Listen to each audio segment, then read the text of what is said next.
So this is the new version of magnetic suction holder from EYD. Let me show you how it works. So this EYD magnetic suction holder is perfect for glass or sa stainless. Tulad yan. Let's try this one. So this is our windshield. Diretso mo lang, right to lock. Rotate it right to lock. Yan, matibay na yan. Kahit anong lagay mo dyan, hindi yan matatanggal. So sobrang solid yan, no? Ayan, hinahata ko na. Ayaw. To unlock it, kailangan i-rotate mo pa left. Yan. Medyo matigas pa nga kahit rotate sa left. Kailangan yon i-uneven mo yung pagtanggal para matanggal mo siya. Napansin lang ako with this one kasi trinay ko siya dun sa painted walls namin kung didikit. Kasi yung more of version 1, dumidikit siya. So this one is a leather finish dito sa pinto natin. Yan. So turn right natin to lock.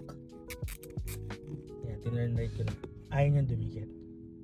Isa pa. So this is not a glass, pero this is a flat surface. Diretso natin, tapos lock natin. See, hindi kumakabit. Hindi dumidikit. So pag glass, wala siyang problema for suction since ito yung ilalim niya, medyo malikabok na lang. So you have to rotate it right para ma-lock again. Tapos solid na yan. Ang ganda na. Ngayon, what I love about this one is 360 degrees na ito nagagalaw. Yung ibang version kasi hindi pa siya 360 degrees, no? Ayan, nagagalaw mo na yan. And take note, this is MagSafe. If your phone is not MagSafe ready or wala siyang magnetic feature, meron siyang kasama na magnetic ring na ilalagay mo sa likod ng case ng phone mo para didikit siya dito. This is perfect kapag nagde-drive ka or if you're a driver or a courier. Ang ganda nito kasi hindi mo na kailangan ng mga traditional na dinidikit pa tapos masisira yung dashboard mo kasi may pandikit yung nilagay mo.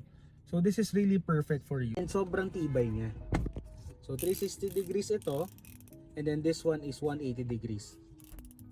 So kung gusto mo yung passenger mo magtitingin ng ways, pwede. Kung gusto mo sa'yo nakaharap yung phone, pwede.